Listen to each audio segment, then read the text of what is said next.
Pues qué bueno.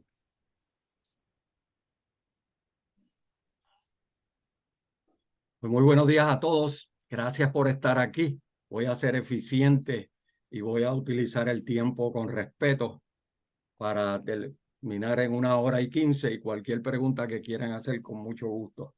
Recibirán los materiales rápidamente que terminemos, a más tardar el lunes, y sepan que valoramos esta conectividad que ya va casi para 10 años. Así que el tema que vamos a cubrir hoy, y no voy a dar la introducción histórica del seminario para concentrar en el tema que voy a cubrir en el día de hoy se titula El liderazgo es un lenguaje.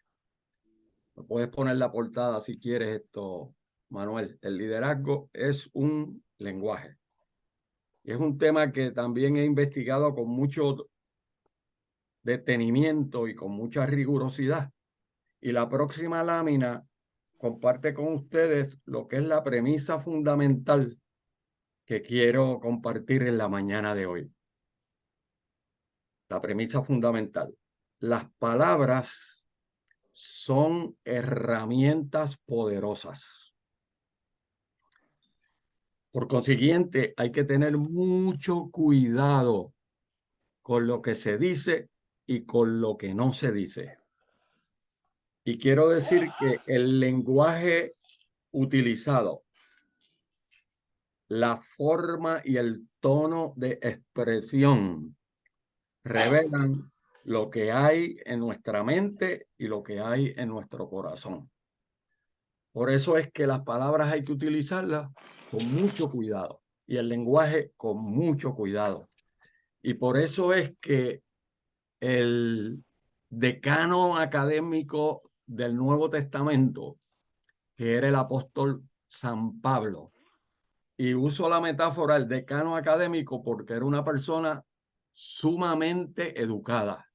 Podemos decir, si hacemos una transferencia Un bolígrafo que me preste. de cualidades, si hacemos una certificación de cualidades y de grados, podemos decir que tenía un doctorado. ¿De qué universidad? De la Harvard del tiempo, que era Antioquía. Y era reconocido como una persona intelectualmente muy sofisticada.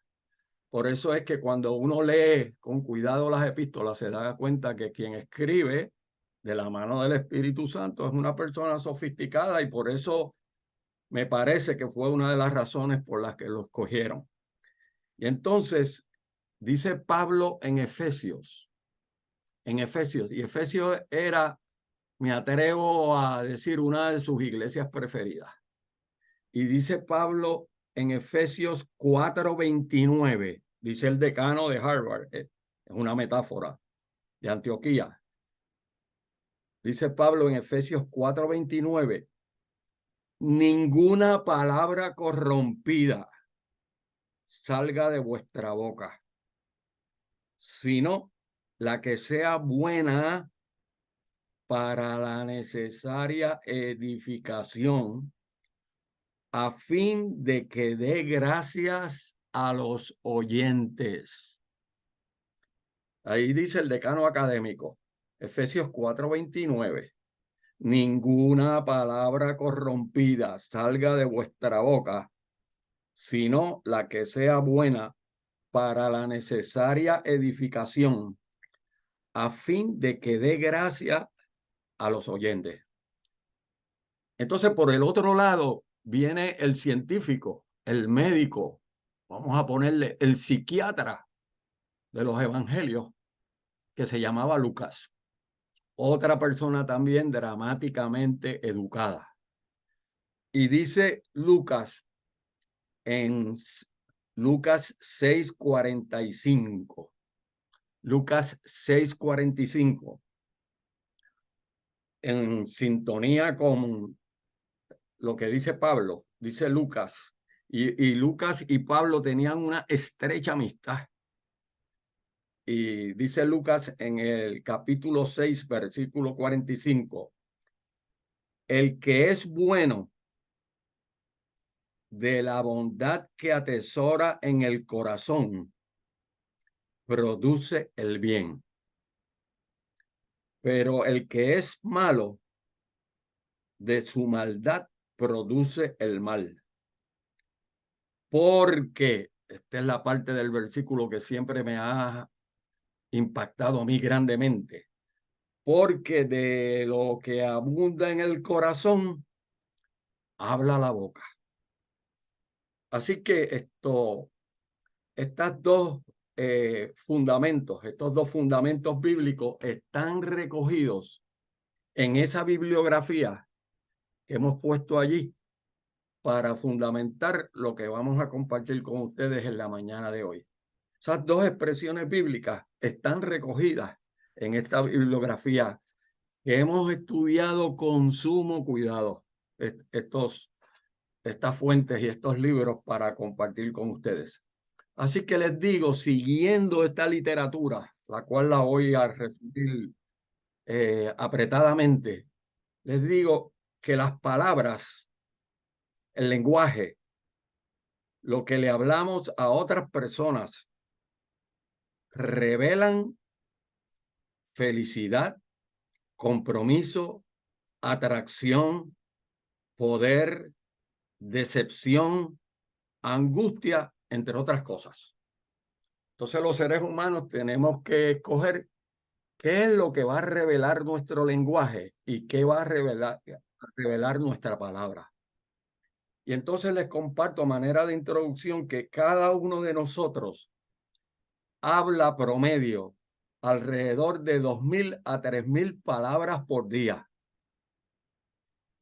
Y en la mayoría del tiempo tratamos de manejar la inmensidad de ese volumen verbal y tratamos de hacerlo con cierto grado de aplomo. Pero ya ustedes saben que es un volumen de palabras mayúsculo. Entonces, escuchen esto. Cuando un error inevitable entre comillas, porque vamos a ver si es realmente inevitable, cuando un error inevitable surge, es porque lo que dijimos con palabras no comunicó realmente lo que queríamos decir. Y a veces se queda algo, dicen los investigadores, se queda algo oculto, algo reservado. Entonces la situación nos causa consternación, frustración, a veces vergüenza y hasta todo tipo de costo personal y también institucional.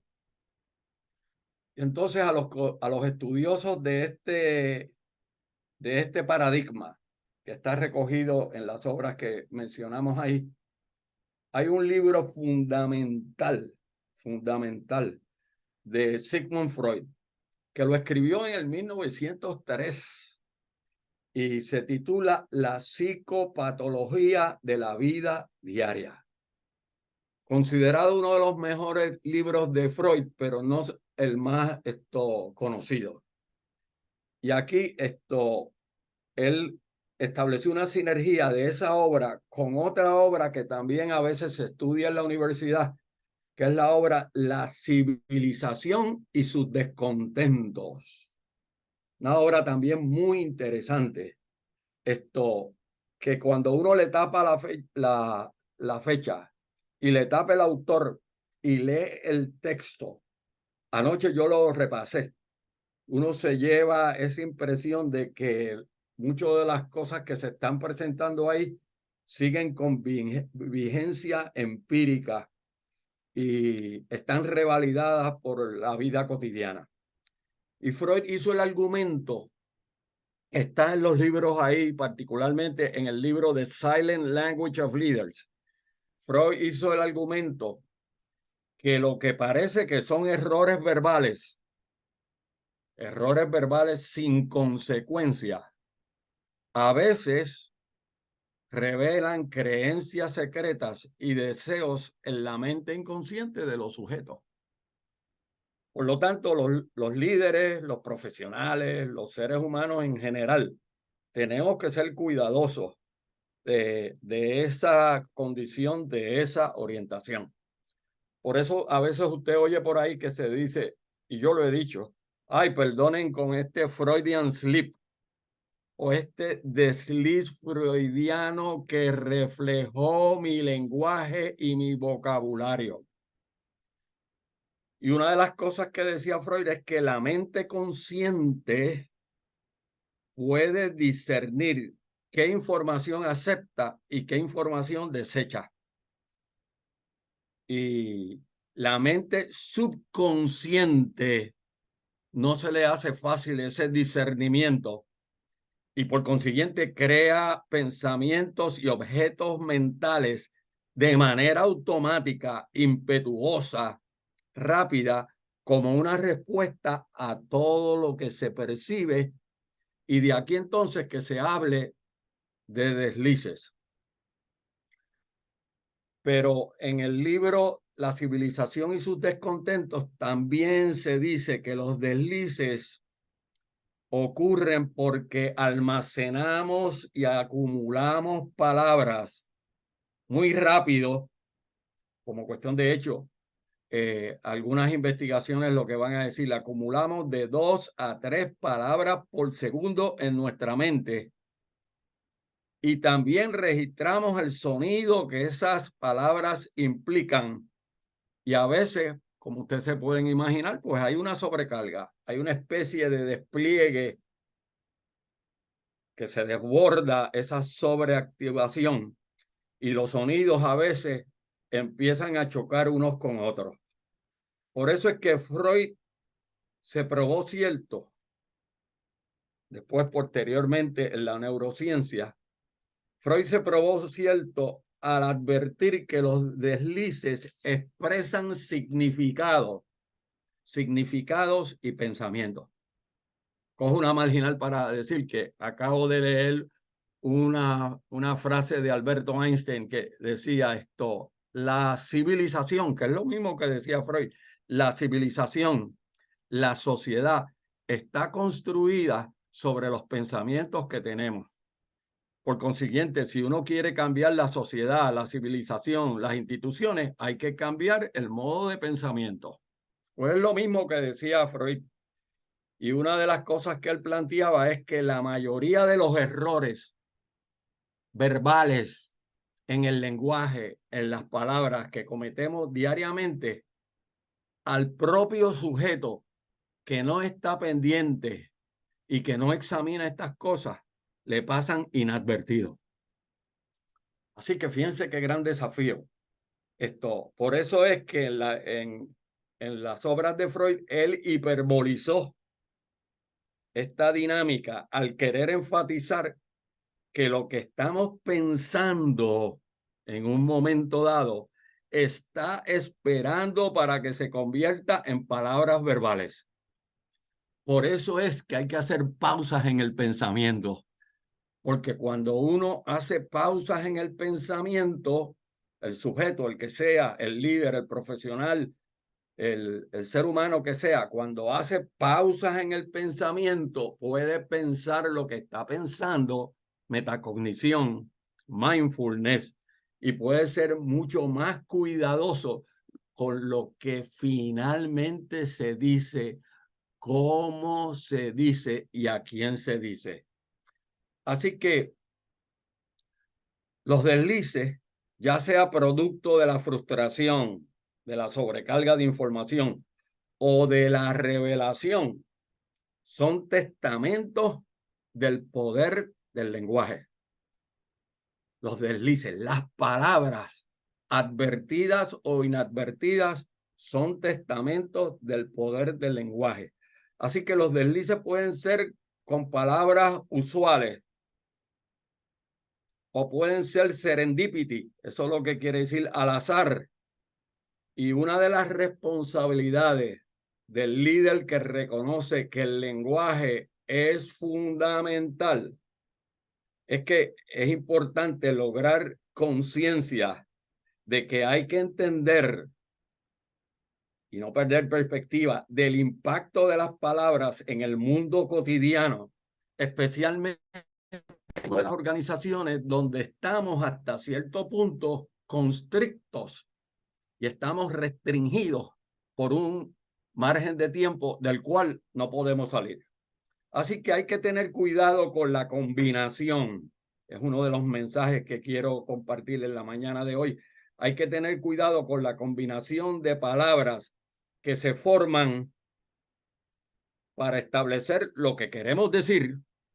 Y a esas palabras y a esos lenguajes, la recomendación es que analicemos las implicaciones, los sentimientos, los afectos, la dimensión personal, profesional y hasta legal que nuestras palabras y nuestro lenguaje contienen. Por eso es que recuerden, y yo sé que ustedes lo saben, pero quiero enfatizarlo. Las palabras impactan lo que está sucediendo y si no tenemos cuidado nos van a hacer fallar.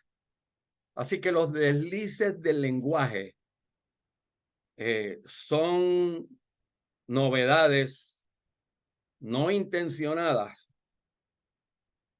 o intencionadas que surgen probablemente de la complejidad del contexto social. Así que la próxima lámina en esa dirección contesta la pregunta: ¿de qué se trata el ejercicio del liderazgo? ¿Se trata de mandar y decirle siempre a la gente lo que hay que hacer? La contestación de las obras que puse al principio es que no, de eso no es lo que se trata. Por consiguiente, las obras que puse al principio lo que dicen: el ejercicio del liderazgo se trata de apoderar a la gente, invitar a la gente mediante el lenguaje correcto, escogido con cuidado, para que traigan a la organización la mejor versión de su ser y mejorar la adopción de decisiones y por consiguiente disfrutar de un ambiente y de un mayor sentido de pertenencia y de responsabilidad. Así que la progresión, la lógica sencilla es: el lenguaje adecuado hace que la presencia, el encuentro de los seres humanos y de los líderes con la gente que trabaja para ellos sea una presencia efectiva, eficaz.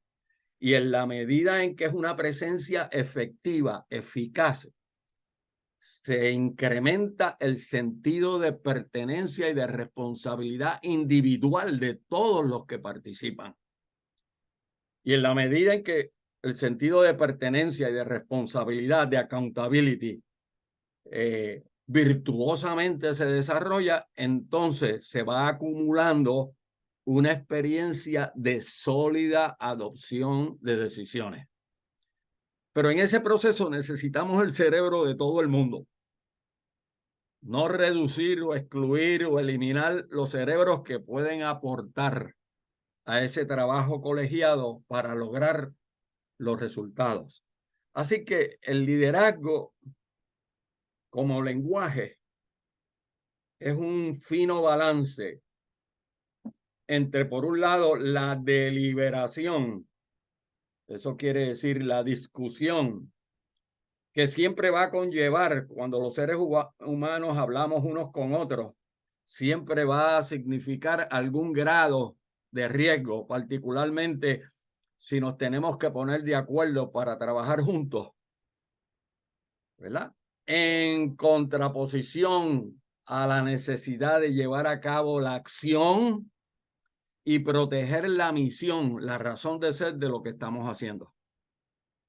Y esa dinámica, esa cultura es mucho más salubrista y más sólida cuando se trabaja en equipo, porque tenemos más cerebros. Se trabaja en equipo en un ambiente de continuo mejoramiento. Así que algunas reflexiones que quiero indicar. Y me voy a demorar un poquitito en este punto para compartirle muchas de las cosas de la investigación que hicimos para preparar este módulo. Entonces, lo que quiero compartirle, queridos y queridas, es que el ejercicio del liderazgo que está consciente de la importancia del lenguaje y de las palabras para influir en el comportamiento, ¿verdad? Y que reconoce que estas dimensiones importan. Esto se demuestra con la activación de la sabiduría y del conocimiento. ¿Para qué? ¿Para qué? Para poder asegurar que mis palabras y mi lenguaje se proyecta y se presenta, número uno, bien intencionado. Y una condición para tener un efecto constructivo, salubrista, edificador, es que las palabras y el lenguaje tienen que ser bien intencionados. Eso quiere decir, el propósito es ayudar y no hacer daño. Un estándar bien elevado. Segundo, las palabras y el lenguaje tienen que ser verdadero. Tienen que ser verdaderos. ¿Qué quiere decir eso? Que está fundamentado en la mejor presencia de los datos y de los hechos. Tercero, las palabras y el lenguaje tienen que ser beneficiosas. ¿Beneficiosas para qué? Para todos los que participan en el diálogo, en la tertulia, en el conversatorio, en la reunión, en la sesión de trabajo. Y eso lo que implica es que se asegura el bienestar de los involucrados a través del ambiente, la cultura que se protege y que se quiere mantener. Entonces aquí muy importante también, queridos y queridas, otra dimensión importante es que el lenguaje que demuestra sabiduría, y esto es una dimensión tan fina que a veces se pasa por alto, el lenguaje que demuestra sabiduría a través de las palabras que se evocan, se tienen que compartir a tiempo. Es decir, la palabra se tiene que compartir a tiempo. Eso es lo que quiere decir que se expresa en el momento adecuado. La palabra tiene que ser a tiempo, no en destiempo. Por lo tanto, un análisis, una ponderación que hay que hacer es cuál es el tiempo en el que voy a decir lo que quiero decir, particularmente para evitar el destiempo. En quinto lugar, el lenguaje no puede ser rudo ni puede ser agresivo. Y los otros sabores son, no puede ser sarcástico ni tampoco irreverente. El lenguaje siempre, por definición, que quiere lograr la edificación del contexto, tiene que ser sensible, respetuoso y dignificante. Y por último, si posible, la palabra que se va a evocar, si posible, debe ser deseada. Y deseada lo que quiere decir que expresa ideas y pensamientos con serenidad, con respeto, con dignidad. Así que el punto que quiero enfatizar aquí es que el lenguaje y las palabras demuestran sabiduría, y esto lo que va a implicar para las personas que están interesadas en este crecimiento y desarrollo, invertir tiempo en la práctica de esta gestión. Y hay gente que me dice, ¿y cómo se desarrolla eso? Practicando. Por eso a veces primero vamos a votar, y votar lo que quiere decir, vamos a ponernos de acuerdo antes de empezar las discusiones. Vamos a ponernos de acuerdo de qué queremos hacer, cómo lo vamos a hacer y quién nos quiere ayudar. Y luego que tenemos ese acuerdo, entonces vamos a hablar del plan o vamos a hablar de lo que significa esto en términos de comportamiento, la realidad que queremos atender. Así que votar primero es una metáfora para luego discutir, para decidir acerca de un plan para los equipos, las unidades, en vez de votar después de la discusión. Y aquí el libro de Clean Language de Sullivan y compañía presenta 7 errores que se cometen constantemente y pasan desapercibidos a los técnicos en la vida diaria. El primer error, la sobrecarga de preguntas. La sobrecarga de preguntas lo que hace es que abruma a veces a los participantes y empieza sin querer o queriendo algún grado de desconexión. Por lo tanto, cuidado con la sobrecarga de preguntas. Segundo, a veces se quieren dirigir las preguntas. Eso es lo que quiere decir deliberadamente, como si fuera un intercambio fiscalizativo. Tercero, es importante que hay que tener cuidado con la abundancia de preguntas de por qué. Porque a inicio parece que se está implicando alguna responsabilidad sin todavía haber llevado a cabo la discusión. El otro punto que se debe evitar en el uso de las palabras y del lenguaje son aquellas preguntas sucias. Sucias lo que quiere decir, es una metáfora, que están construidas deliberadamente con mala intención. Lo mismo ocurre con las preguntas binarias, es sí o no. Y a veces la vida entre el sí o no tiene un montón de sabores y de posibilidades. Entonces hay que tener cuidado también en el uso de las palabras con las preguntas autoafirmativas, que en realidad a veces usted le quita los signos de interrogación y entonces lo que se está diciendo es una afirmación de cuál es la realidad. Así que mucha gente pregunta y el Clean Language aquí lo contesta. ¿Y que entonces qué podemos hacer? Lo que podemos hacer es compartir información, compartir con claridad los requisitos de comportamiento por anticipado y revalidar los resultados esperados mejor que dar instrucciones autoritarias. Eso dice Sullivan en este libro. Es interesante porque una de las cosas que ellos dicen es que es un desafío para los seres humanos el asegurar que nos hacemos claros en lo que estamos diciendo, y con mucha frecuencia tenemos que estar pendientes porque pensamos que estamos diciendo las cosas con claridad, sin embargo no se están percibiendo de esa manera. Y hay que tener cuidado con el uso de las metáforas, ¿verdad? De los conceptos y de los términos, si lo que estamos buscando es que las mentes participantes se abran para que puedan compartir en unidad de propósito lo que queremos decir. Así que se trata de cambiar el lenguaje tradicional por un lenguaje mucho más edificante. Y miren cómo se cambia. El lenguaje debe reflejar voluntad de poder, intencionalidad, en contraposición a que tenga un tono obligatorio. Obligatorio. ¿Por qué? Porque miren una ley de comportamiento natural. Los seres humanos a través de la historia siempre se han hecho resistentes a las cosas que son dramáticamente obligatorias, donde no tienen opción. Segundo, el lenguaje debe reflejar compromiso con la acción, en vez de ser simplemente una expresión coercitiva. El lenguaje también debe tener un tono de mejoramiento y de aprendizaje, en vez de presentarlo con palabras recias que a veces pueden ser hasta pedestres y un poco irreverentes.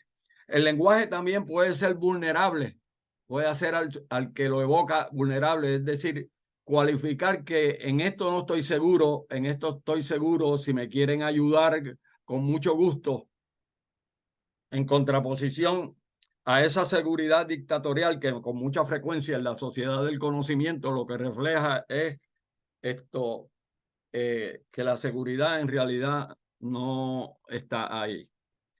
Entonces el lenguaje también debe expresar curiosidad, deseo de conocer el pensamiento de otras personas, en contraposición a la mera ejecución de lo que se quiera hacer. Y finalmente, el lenguaje debe ser una invitación a la creatividad, al ajuste, a la flexibilidad, a la modificación, al mejoramiento, en contraposición a ser una mera expresión de invulnerabilidad y de certeza.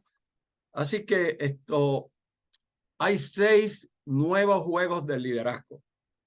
6 nuevos juegos de liderazgo. Están documentados por las obras que le he participado. Y esos 6 nuevos juegos de liderazgo, ¿verdad? De una manera sintetizada, son los siguientes.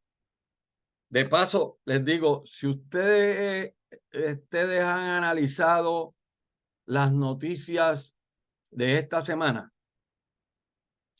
ustedes se han dado cuenta, es bien evidente, la algarabía, por no decir otra palabra, que se ha formado por el uso de la palabra y del lenguaje. Y cuando usted analice, pero ¿qué pasó aquí? ¿Qué pasó aquí? Que el uso de unas palabras y de un lenguaje ha creado una efervescencia positiva y negativa, un ruido que a veces hace entonces difícil la unidad de propósito.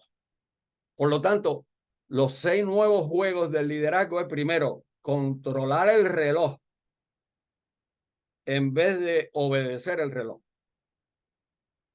Y controlar el reloj lo que quiere decir, me aseguro que en un tiempo establecido estamos trabajando y discutiendo lo que es esencial.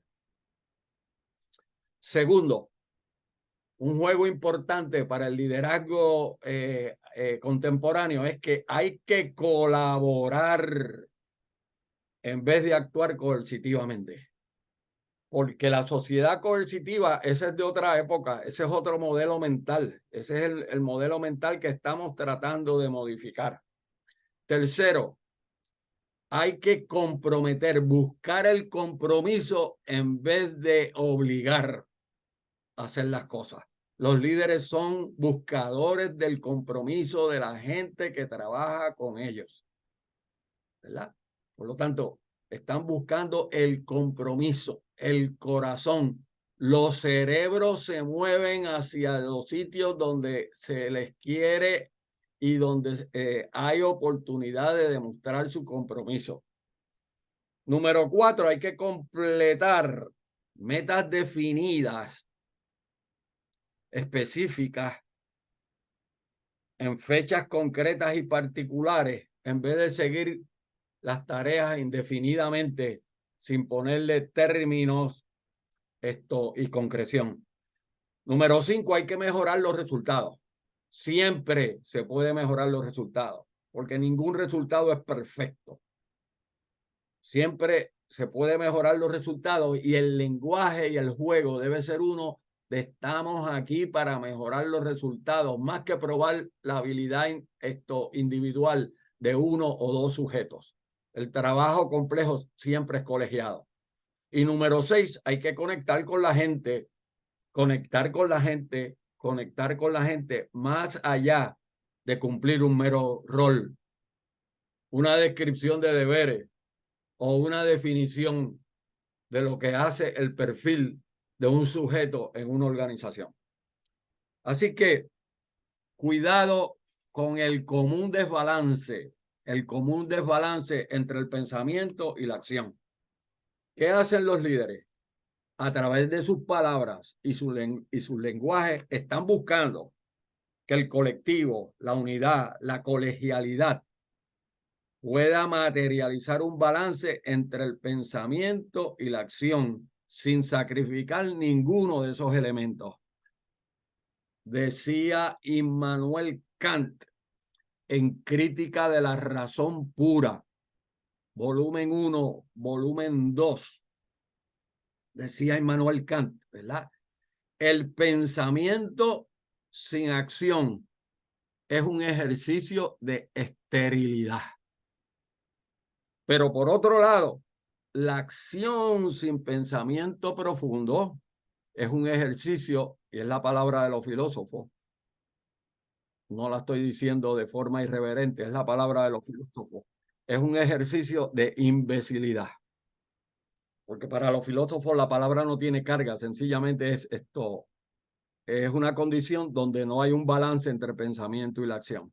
Así como empezamos al principio, parafraseando la cita de Alberto Einstein, cuidado con el pensamiento que fue cristalizado para otra época y que se la queremos aplicar a situaciones y épocas nuevas. Porque eso siempre va a implicar la situación nueva, la época nueva, va a implicar un ajuste en la forma de pensar, y muchos de los problemas de la sociedad actual tienen que ver con esa dimensión, ese desbalance entre el pensamiento y la acción. Así que, ¿de qué se trata? El liderazgo que está consciente de la importancia de las palabras y el lenguaje. Se trata de mejorar la voz compartida, la calidad, el fundamento de la voz compartida, ¿verdad? Y el punto importante de la idea que los libros que mencioné al principio señalan es que hay que estar pendientes a la proporción de palabras atribuidas a cada persona en una conversación. Eso quiere decir, la conversación razonablemente tiene que estar bien distribuida entre las mentes pensantes que participan en el conversatorio. De lo contrario, la concentración se va por un lado, y en la medida en que se va por un lado, entonces se fractura la unidad de propósito. Y entonces hay que abordar al sujeto, al otro, al compañero, a la gente con la que tengo que trabajar. Hay que abordarla. Uno no se puede dar el lujo en esta sociedad, que es una sociedad mucho más conocedora, que es la sociedad del conocimiento. Uno no se puede dar el lujo de decir, no, no los hemos abordado todavía o no los vamos a abordar, que vengan ellos donde nosotros. Esta es la sociedad donde tenemos que ir a buscar al cliente. ¿Y quién es el cliente? Es una metáfora para decir el receptor de nuestro trabajo, el receptor de lo que nosotros queremos argumentar, conseguir y prevalecer. Por lo tanto, el trabajo del liderazgo a través de las palabras y del lenguaje es una invitación, es un constante abordar. ¿Para qué? Para reducir la variación. Y una de las modalidades de la variación es que los sistemas complejos exhiben una tendencia a desorganizarse, entrópicos, es decir, a aumentar en su variación, y nos tenemos que poner de acuerdo como con pensamiento y acción para abordar y encarar esa variación y en la medida de lo posible reducir la misma para no perder el sentido de control. Pero el control es un ejercicio colegiado producto de un diseño inteligente. Así que algunas estrategias del liderazgo como lenguaje, algunas estrategias del liderazgo como lenguaje. Primero, toda reunión, todo encuentro, de facto, es una experiencia de tormenta de ideas. De facto. A veces en la sociedad industrial esto de tormenta de ideas como que se le redujo exclusivamente a un ejercicio particular dentro de las organizaciones. Lo que está diciendo el paradigma, y yo lo suscribo, del liderazgo como lenguaje es toda reunión de facto y también de jure. No es otra cosa que una tormenta de ideas donde lo que queremos buscar en la sociedad del conocimiento es la mayor cantidad de ideas para analizarlas, discutirlas, compartirlas, criticarlas, mejorarlas y que ayuden posteriormente al proceso de adopción de decisiones. Y siempre el proceso de adopción de decisiones en el sentido de idea, creatividad, innovación, debe ir encaminado al ensanchamiento de opciones. Porque, oigan, mientras menos opciones, menos decisión. Mientras más opciones, con el análisis y la investigación correspondiente, mayor es la capacidad de lograr resultados independientemente de la dificultad del contexto. Y entonces, ¿qué es lo que se está buscando? Se está buscando en toda reunión, unidad del cuerpo. ¿Qué es lo que se está buscando? No es un choque de personalidades. No, eso era la sociedad anterior. En realidad lo que se está buscando es lo verdadero. Es lo verdadero. Lo que estamos buscando es lo verdadero, la verdad de la realidad, que eso es bien difícil establecerla y documentarla. De manera para lograr eso necesitamos escuchar distintas perspectivas. Por eso es que los líderes que están pendientes a las palabras y al lenguaje no cierran la conversación súbitamente. No cierran la conversación súbitamente. La conversación hay que mantenerla abierta en la medida en que necesitamos las ideas para analizarlas y luego salir a implantarlas. Y acuérdense esto, mientras mejor cada uno de nosotros se maneja en ese contexto, menor será la tendencia a que las cosas se cojan personal. Porque lo peor que puede suceder en un proceso donde estamos buscando ideas para mejorar las decisiones y establecer lo verdadero y la verdad de la realidad, lo peor que puede pasar que se piquen algunas personas y lo cojan personalizadamente. Porque cuando se coge personalizadamente, entonces el lenguaje se interpreta como ofensivo. Y en realidad lo que implica entonces que hay que reconocer las percepciones que tenemos de las otras personas. Y por eso a veces me gusta preventivamente hacer una lista de manera de cómo se pudiera recibir una idea o no se puede recibir una idea para evitar estas dinámicas que no ayudan a la solución de problemas. Con esto lo que quiero decir, si alguien está pensando, ¿y cómo concretizamos esto? Pues bien sencillo, miren qué sencillo. Esto lo concretizamos trayendo a la mesa de discusión la compasión. La compasión, trayendo a la reunión, a la conversación, la compasión. ¿Para quién? Para uno mismo como participante y para las otras personas. Eso es lo que quiere decir. El elemento principal del análisis y de creación del ambiente para poder lograr los resultados es paciencia, paciencia, paciencia y paciencia. Si alguien deliberadamente la ha cogido, entre comillas, con uno, porque eso me lo han dicho a mí, por eso lo pongo ahí. Si alguien deliberadamente, entre comillas, lo ha cogido con uno, ¿cuál debe ser la respuesta del líder que está consciente del efecto de la palabra y del lenguaje? No coger las cosas tan personal, advirtiendo que eso no significa que uno va a permitir el maltrato. El maltrato nunca debe estar permitido. Pero hay que reconocer el valor del ser humano y advertir que el valor del ser humano no depende de lo que otras personas estén opinando en una situación, en un encuentro un poco acalorado. Así que se debe tener un plan de acción o una claridad de mente de cuáles son las palabras y el lenguaje que tengo que utilizar para asegurar la calidad de las relaciones y conseguir los resultados. Así que del libro del Premio Nobel en Economía, Daniel Kahneman. Libro interesante. 10:48. ¿Qué? El libro de Daniel Kahneman. Y otro libro también de él que se titula un libro muy interesante, lo vamos a ver más luego. Ruido. Noise.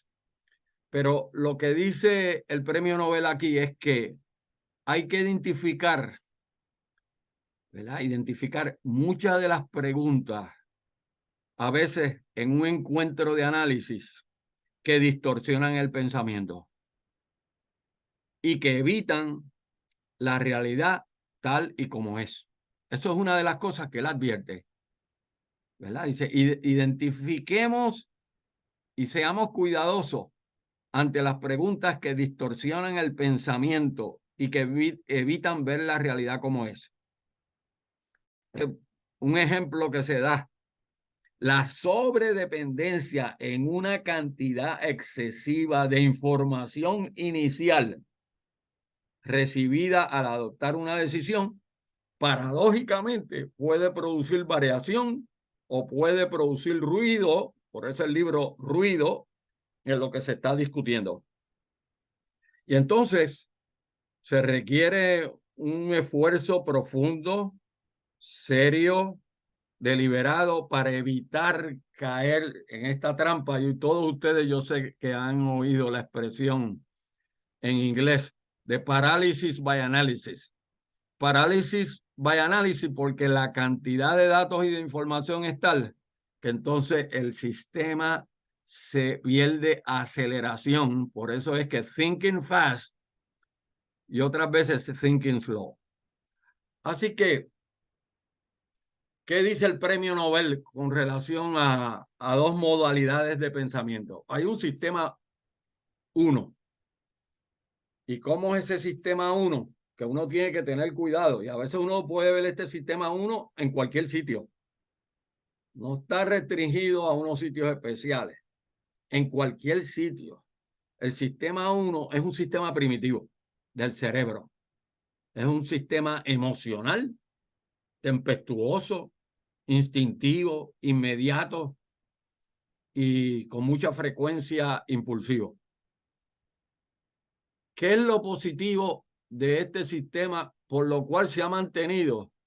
Es que es rápido y que da la impresión de que es eficiente porque se logró un resultado independientemente de establecer cuál es la calidad y la sustentabilidad del resultado. Ahora, el sistema 2, que se desarrolla en la medida en que aumenta la educación, aumenta la investigación, aumenta el pensamiento y la reflexión. El sistema 2 es un sistema racional, pensativo, menos susceptible a los prejuicios, pero es más lento. El trabajo es un asunto aquí para el sistema 2 de monitorear el sistema 1, particularmente cuando las cosas no están sucediendo como el cerebro espera, ¿verdad? Y cuando las cosas no están sucediendo como el cerebro espera en el sistema 1, dice el premio Nobel, entonces hay un campo fértil para movernos a un sistema más sofisticado, que es el sistema 2 en el cerebro, donde podemos cultivar la profundidad del análisis que se lleva a cabo. Pero el premio Nobel aquí hace una advertencia, y esto no es teórico, esto es práctico, porque yo lo veo con mucha frecuencia diaria. Él hace una advertencia aquí práctica importante. Dice, cuidado, cuidado, cuidado, cuidado, porque el cerebro siempre tendrá la motivación de retornar al autopiloto del sistema 1. ¿Verdad? En el sistema 1 nos vamos en automático. En el sistema 2 tenemos que trabajar juntos, con cuidado, un poco más lento. Así que para los análisis sin prejuicio, ¿verdad? Tener juicio antes de abordar la realidad. Para los análisis sin prejuicio, ¿verdad? Sin prejuicio de los costos y beneficios, hay que conscientemente invocar, en el contexto en que nos encontremos, particularmente los líderes, a través de su palabra y de su lenguaje, invocar el sistema 2 de pensamiento. Y si uno quiere simplificar el sistema 2 de pensamiento, ¿qué es lo que constituye eso? Pues significa ensanchar la perspectiva antes de comprometerse. Abre el sistema en vez de cerrarlo prematuramente. Segundo, el sistema 2 hace preguntas siguientes, ¿verdad? Y estas son las preguntas. ¿Qué nos falta aquí? ¿Verdad? Si son 10 puntos que tenemos que tener presentes para lograr el resultado el próximo sábado, el sistema 2 siempre va a preguntar, ¿qué nos falta aquí? Y nadie se debe molestar con la pregunta ¿qué nos falta aquí? Porque en la medida en que lo podemos la podemos contestar, estamos entonces impartiendo un poco más de racionalidad. La otra pregunta importante que hay que hacer, ¿cómo lo que se propone puede fallar? ¿Qué sería lo peor que sucedería? ¿Verdad? Y por eso ustedes ven los premios Nobel, es decir, estamos reunidos aquí para analizar lo que pudiera fallar con ánimo de hacer prevención. Y la tercera pregunta del sistema 2 es si hacemos esto y terminamos equivocados, ¿quién sería responsable? ¿Cómo se distribuye la responsabilidad? Y dice el premio Nobel en el libro Ruido, ¿quién sería responsable? ¿Cómo se distribuye la responsabilidad? ¿Y qué impacto institucional y social tendría lo que se va a hacer esto según propuesto? Así que un punto importante. Ustedes saben que hablamos mucho del estrés en su dimensión ya más fisiológica y más psicológica, pero me gusta hacer este planteamiento que los libros que presenté al principio lo hacen. Es que el estrés, eso quiere decir el nivel excesivo de tensión en un momento dado en el que tengo que responder. El estrés tiene un impacto negativo en el desempeño. Por eso, si yo lo que quiero es elevar el nivel de desempeño con el uso de la palabra y con el uso del lenguaje, tengo que reducirle tensión al ambiente con el propósito de aumentar el desempeño. Porque la actividad mental se fatiga y se reduce a instintos primitivos cuando hay mucho estrés, ¿verdad? Por eso es que se usa esa metáfora que dice, a mayor intensidad en el estrés, el cerebro queda controlado por la parte más vieja, el sistema 1, y el término lo uso porque lo presentan los investigadores, una palabra fuerte para mí, y normalmente no la utilizaría, pero como lo dicen los investigadores, voy a ser fiel y lo voy a decir. Aumenta el estrés, la tensión. La presión es para movernos del sistema 2 de análisis al sistema 1 de pensamiento. Y entonces la metáfora es, se activa entonces el cerebro reptil. Y el cerebro reptil utiliza alguna de estas modalidades. Primero, vuela de la situación. Se desconecta y establece distancia de la situación. Segundo, está listo para pelear en el combate más duro que sea. Y tercero, se congela y se aferra al status quo. Y todas esas medidas más otros comportamientos que se pueden señalar, todo eso se hace en el nombre de la autopreservación y de la protección del ego. Eso quiere decir de la interpretación que hago de mí mismo en el contexto bajo discusión y bajo trabajo. Y todo eso activado en muchas ocasiones por las palabras y por el uso del lenguaje. Así que cuando los equipos tienen problemas difíciles que resolver, los líderes entonces crean un contexto de estrés. Y ya ustedes saben lo que pasa. El contexto de estrés ayuda a complicar la dificultad, la problematicidad de lo que se está atendiendo. Cuando esto pasa, estamos atendiendo situaciones complicadas y problemáticas, y en la interacción a través de las palabras y el lenguaje estamos contribuyendo a aumentar ese estrés. Entonces miren lo que dicen las evidencias empíricas y los libros que le participé ahí al principio. Los participantes se tornan más erráticos Y esto entonces se describe por el surgimiento de comportamientos antisociales. Eso quiere decir, pueden ser hasta irrespetuosos. Baja la autoestima, porque en la medida en que un comportamiento antisocial no produce el resultado, tiene un efecto de rebote en el sujeto que evoca la palabra, el lenguaje y el comportamiento. Y entonces, quieto el pescado, la creatividad se reduce. Así que cuando las personas tienen estrés, se tornan menos receptivas a solicitar ayuda y a trabajar en equipo, porque emerge un modelo individualista dramáticamente protector. Así que los dos lados del modelo mental de desempeño, ¿verdad? Lo positivo, el modelo mental de desempeño, ¿verdad? Lo positivo.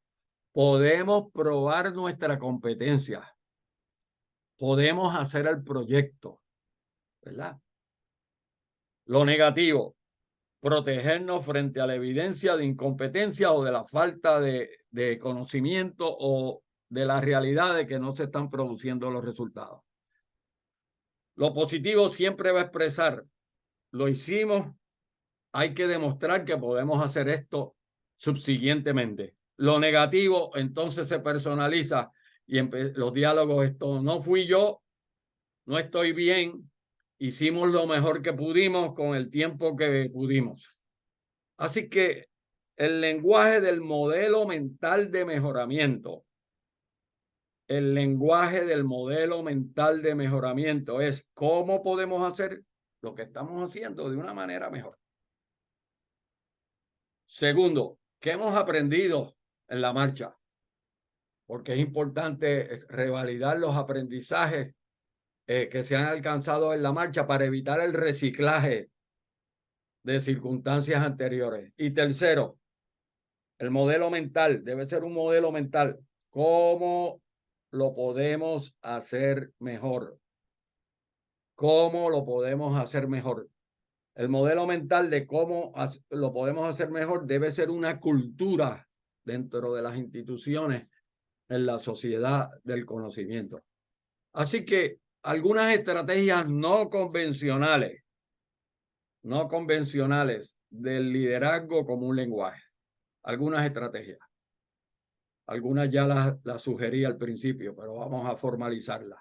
Número 1, hay que hacer posible la realización de pausas cuando estamos haciendo un trabajo para el que queremos producir resultados, porque ya lo hemos dicho, el cansancio, la fatiga, el estrés reduce la calidad de lo que se va a materializar.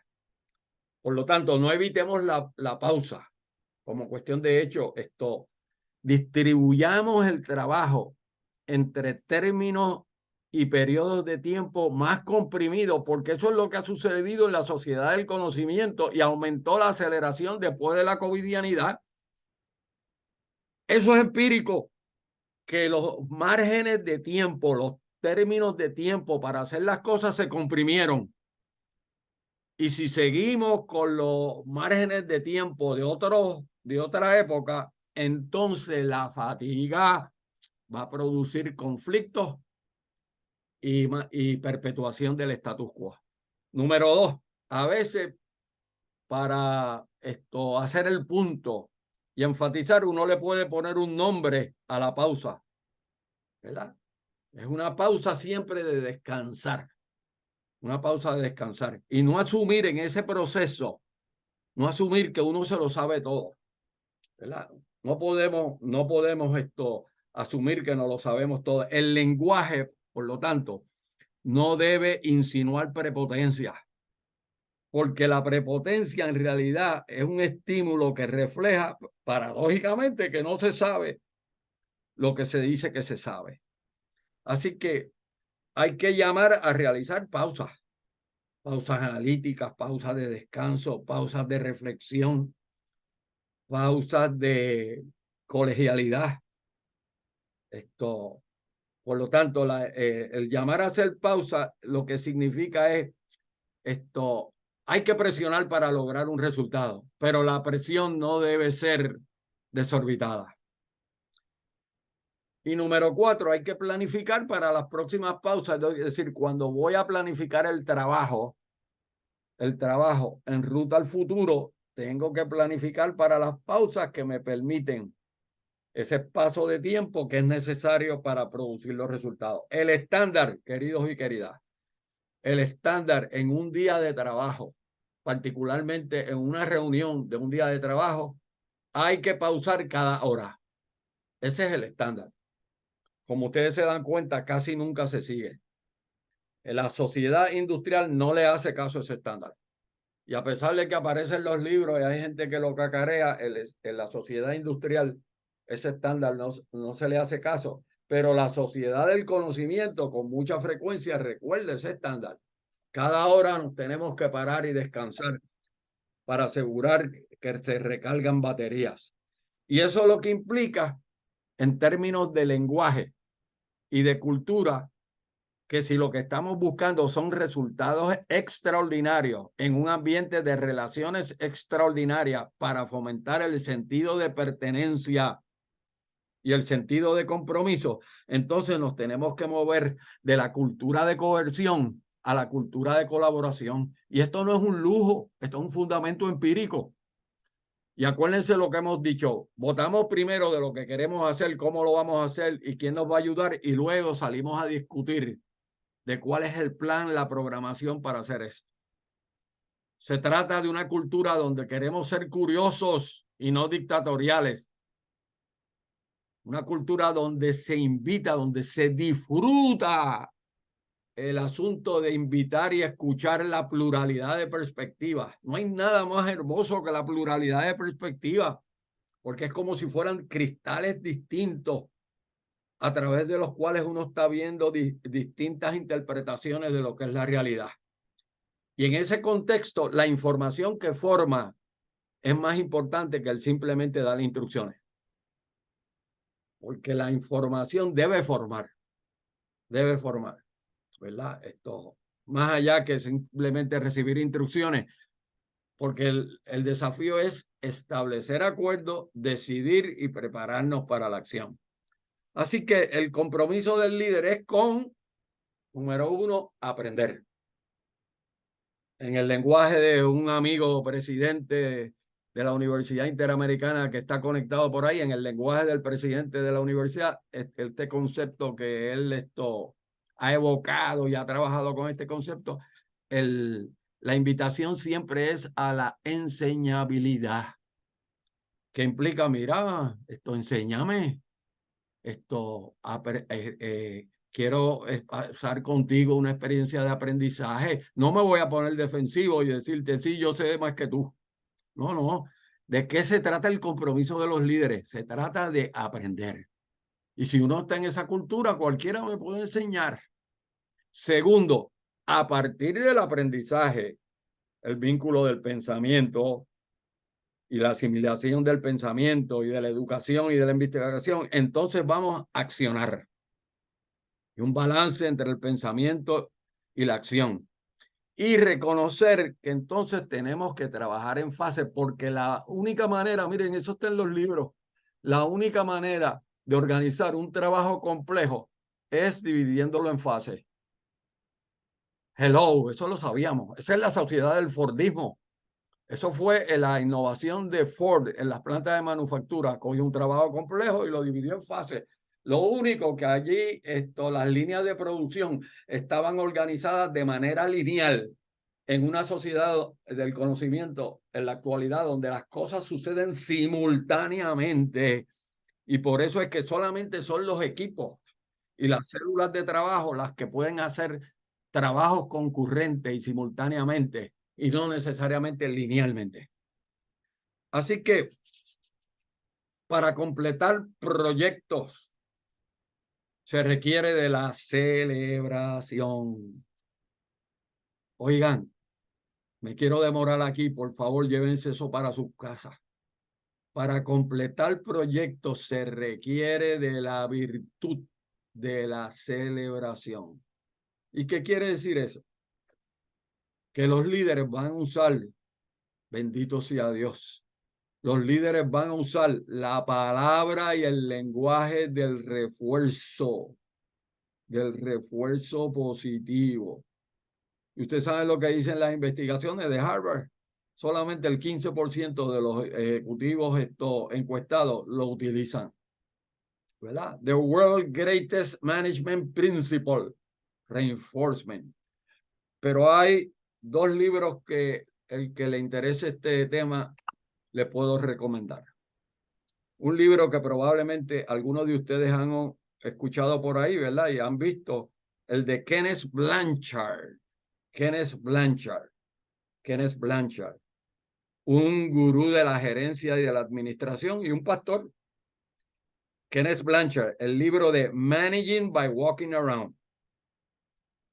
Y en ese libro, una de las cosas que él dice, los líderes con su palabra y con su lenguaje caminan a través de la organización, atienden la gente y tratan de capturarlos haciendo algo positivo. Porque el modelo burocrático anterior lo que hacía era tratar de capturar a la gente haciendo algo que no era debido. Por lo tanto, entonces la cultura era una de defensividad, quieto el pescado. Pero Kenneth Blanchard argumentó aquí, y es uno de los gurús de gerencia de administración contemporánea californiano, en Managing by Walking Around, de que vamos a capturar la gente haciendo cosas positivas. ¿Para qué? Para poder celebrar, ¿verdad? Le recomiendo también en tiempos más recientes, pero muy famoso el libro de Heidi Grant, el libro de Heidi con H, Heidi Grant, Reinforcement. Y el libro de Stephen Ray Flora, Stephen Fay con F, Flora, The Power of Reinforcement. Y entonces, todos estos libros lo que dicen, el líder debe utilizar el refuerzo y el reconocimiento en el lenguaje que utiliza. Y entonces, los invito a que la próxima semana estén pendientes cómo los respectivos líderes con los que ustedes interactúan, usan o no usan el refuerzo para inducir el comportamiento. Enséñenselo a sus niños aquí en este vínculo, en este seminario. Hay un joven que siempre ha participado en nuestro seminario.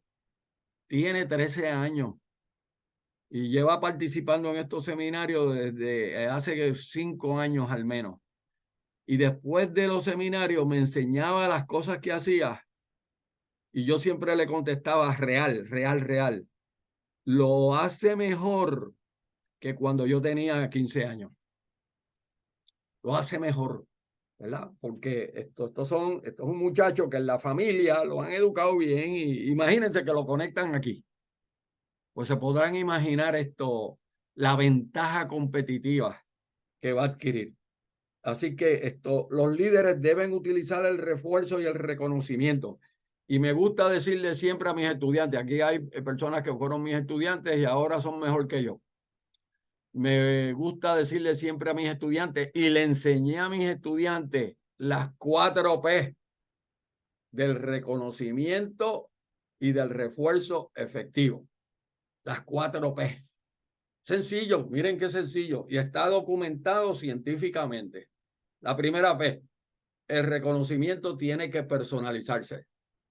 No se puede generalizar. Hay que personalizarlo. El reconocimiento se tiene que hacer público en presencia de otras personas. El reconocimiento se tiene que hacer pronto, mientras más cerca de la conducta susceptible de reconocimiento, más efectivo es. Y el reconocimiento se tiene que hacer con esmero, con devoción y con proporción al logro que se alcanzó. Por eso tenemos que celebrar. Las celebraciones son importantes. ¿Y qué se va a celebrar? Fortalecer el sentido de logro. ¿Qué vamos a celebrar? El movimiento del pasado y del presente hacia el futuro. Y vamos a celebrar el asunto de reforzar los comportamientos que han producido resultados importantes para el equipo, para la organización, para la institución. Así que la celebración, recuerden eso, no se les olvide. La celebración impacta el comportamiento. La celebración impacta el comportamiento. Y siempre hay que buscar, como decía Kenneth Blanchard, siempre hay que buscar oportunidades para celebrar. Y el ABC de la celebración, los antecedentes, ¿verdad? Los antecedentes, lo que ocurre antes del comportamiento. Hay que estar pendiente a eso. B, el comportamiento que se evoca. Y C, la consecuencia de ese comportamiento. Y las consecuencias pueden ser inmediatas o tardías, positivas o negativas, con certeza o con incertidumbre. Pero miren lo que dicen las investigaciones. Del ABC del comportamiento, las consecuencias calculadas se convierten en casi el 60, el 70% de la determinación del comportamiento. Déjenme decirle un antecedente. Aquí estamos en un ambiente académico, ¿verdad? Intelectual, universitario. Pero déjenme decirle un antecedente. Un antecedente es el reglamento que está ahí. Pero el reglamento influye al final del día un 25% en el comportamiento. ¿Qué estamos buscando? El conocimiento, la sabiduría para analizar por anticipado las consecuencias de lo que sería un comportamiento. Y eso lo tenemos que enfatizar, porque en la sociedad actual, como es de alta aceleración, a veces, entre comillas, no tenemos tiempo para analizar aquellas cosas que tendríamos que analizar a tiempo. Así que hay que concentrar en los comportamientos y analizar las consecuencias de los comportamientos que se van a evocar. Y celebrar los pequeños resultados cuando se analizan los comportamientos y se hacen ajustes con ánimo de mejorar. Mientras menos se analizan las consecuencias del comportamiento, mayor es la probabilidad de cometer errores. Y si alguno de ustedes está pensando si yo he tenido mi cuota de errores, la contestación es, por Dios, claro que sí, que he tenido mis cuotas de errores, pero no trato y me esfuerzo de la mano de Dios de no reciclarlas. Así que dos identidades. Identidades es la esencia del ser. Dos identidades, ¿verdad?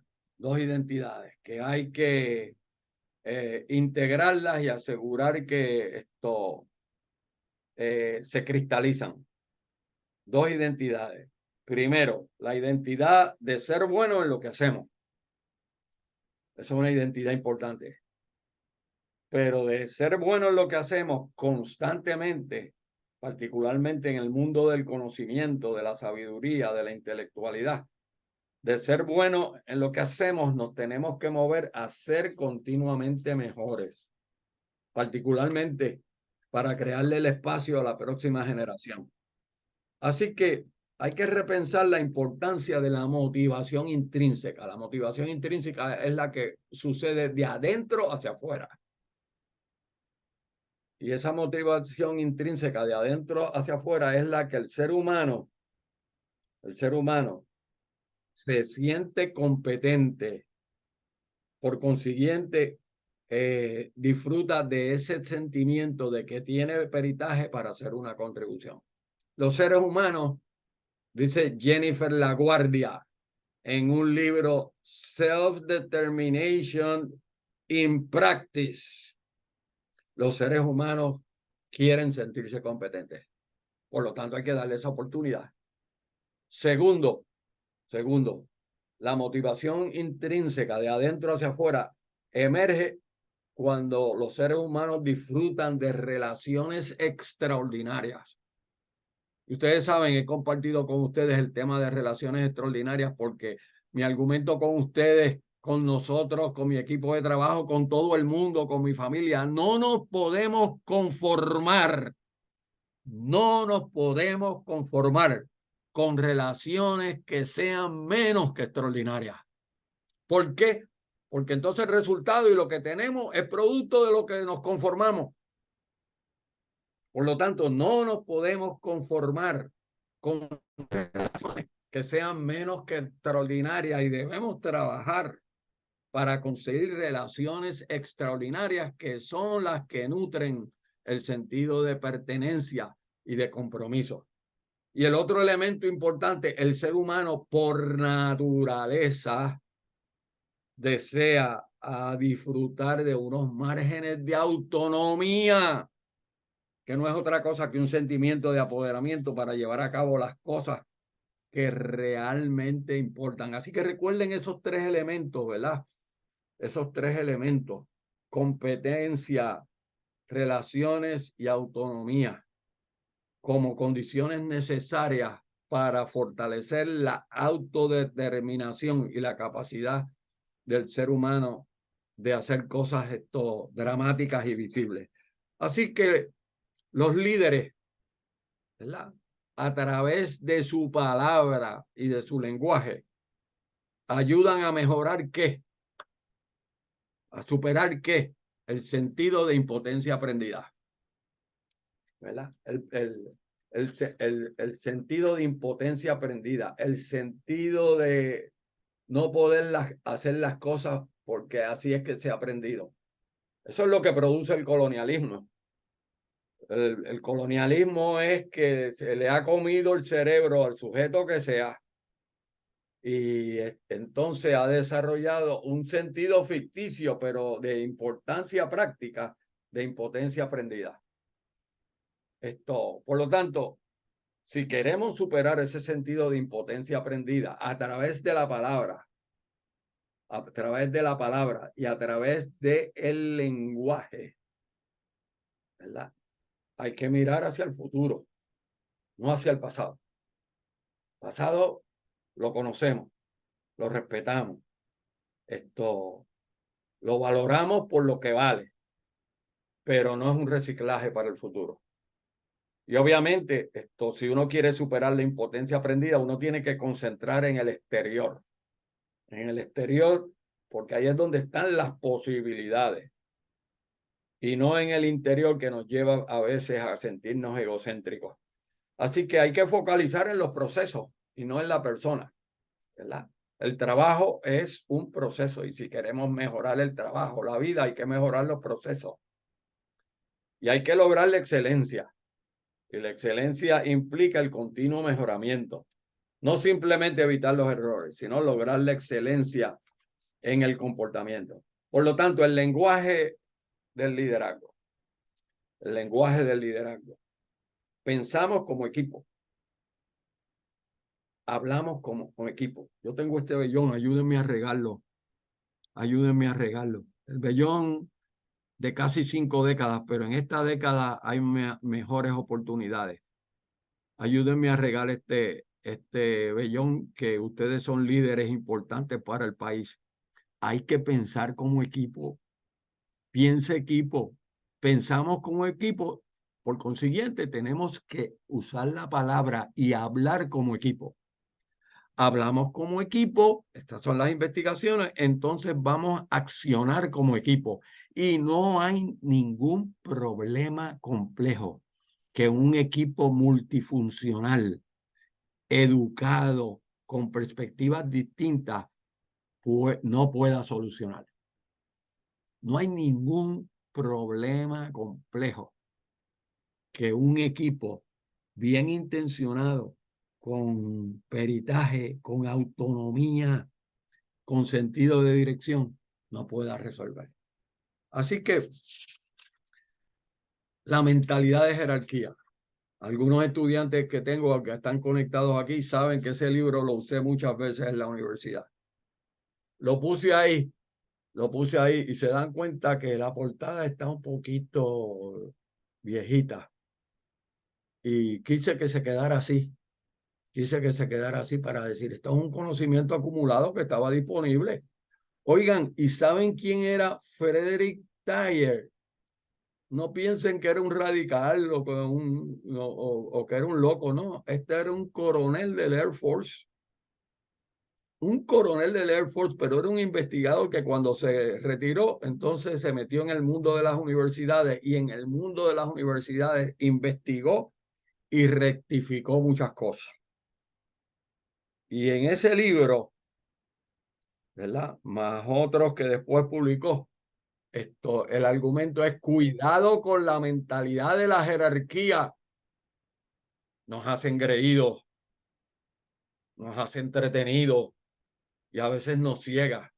Y eso lo que implica es que muchas organizaciones y sus líderes tradicionales proclaman la seguridad primero y hasta la calidad primero, pero se olvidan que para poder promover la seguridad y la calidad es importante hacer la cultura y la gente donde hay una correspondencia de equidad y de relaciones de confianza para abordar la complejidad de los problemas que hay que atender.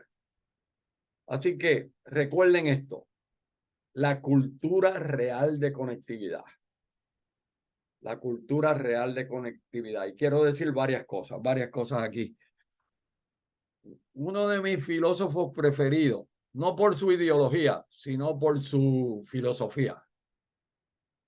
Y quizás ahí reflejo un poco también mi generación.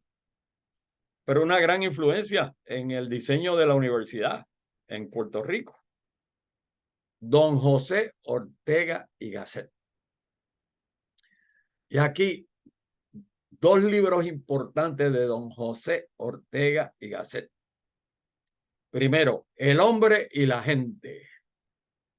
Y es bien interesante ese libro porque una de las cosas que él dice ahí, ¿cuál es la responsabilidad de los líderes? Mejorar en el plano personal y salir a trabajar con la gente. Porque una de las cosas que dice Ortega en ese libro, El hombre y la gente, yo no puedo dar lo que no tengo. Por eso es que me tengo que examinar. Eso es lo que decía David en los Salmos. Examíname, examíname, examíname. ¿Verdad? Yo no puedo dar lo que no he trabajado. ¿Verdad? Por lo tanto, decía Ortega, oigan, me han entendido mal. Me critican porque dicen que parece que yo estoy en contra de la razón. Y esto es lo que él dijo, ¿verdad? Más de 25 obras completas, Ortega, ¿verdad? Esto es lo que él dijo.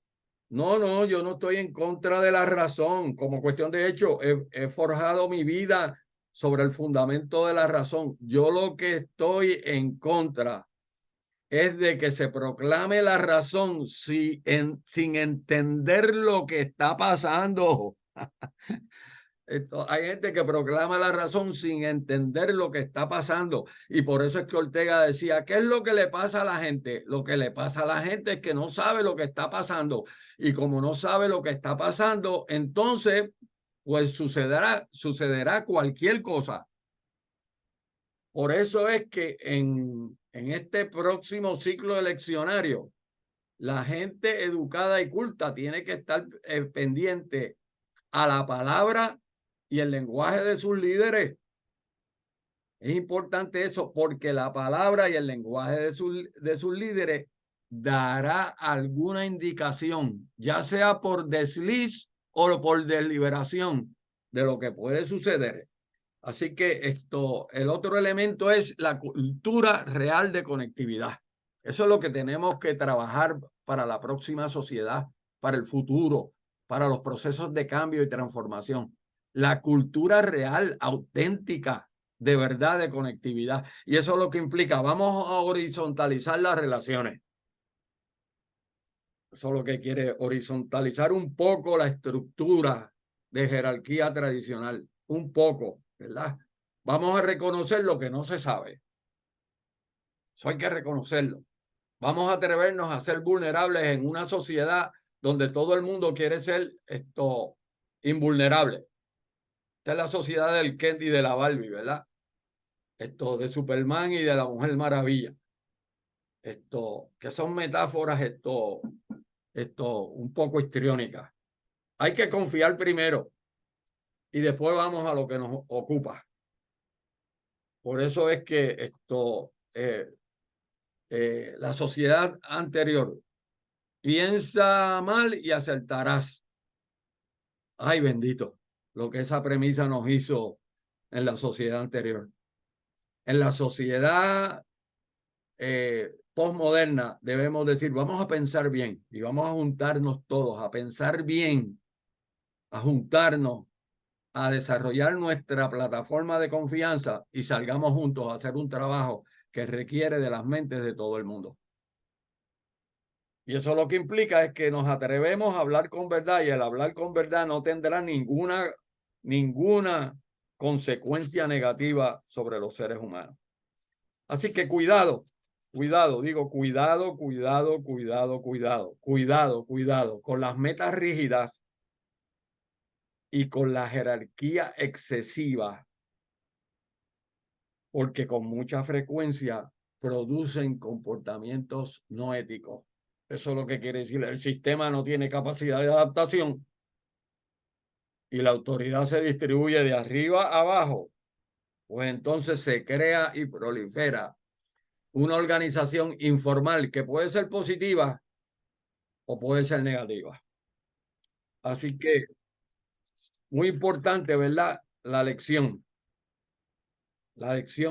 que me la enseñaron muchos maestros, pero esta mañana mientras estudiaba me acordaba de Alberto Bandura, Martin Landau, Herbert McCloskey, me acordaba también de Hiram Nazario, maestros virtuosos, maestros virtuosos. ¿Y cuál es la lección que aprendí de estos maestros virtuosos? Que he tratado de pasarlo para adelante con un poquito de añadidura. La lección es que el aprendizaje continuo es lo que conduce a la autorregulación, que es la mejor regulación que existe. Cuando el ser humano, producto de sus principios, sus valores, su educación, es capaz de autorregularse y no le tiene que ceder esa discreción a nadie, sino a Dios y a uno mismo.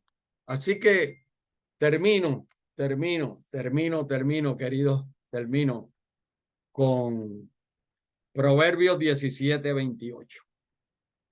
Proverbios 17:28. Termino con Proverbios 17:28. Aún el necio, cuando calla, es tenido por sabio. El que cierra sus labios por entendido. Proverbios 12:24. La mano de los diligentes gobernará.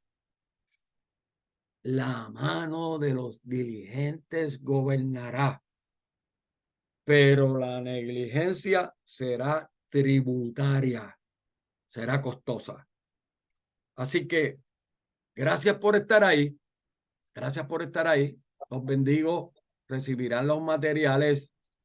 He cumplido con ustedes. Oro por sus familias, por todos los que están conectados aquí, por su realidad, por los equipos que están representados aquí, por las instituciones que están representados y por el país. Oremos por el país para que el futuro sea mucho más prometedor. ¿Hay alguna pregunta?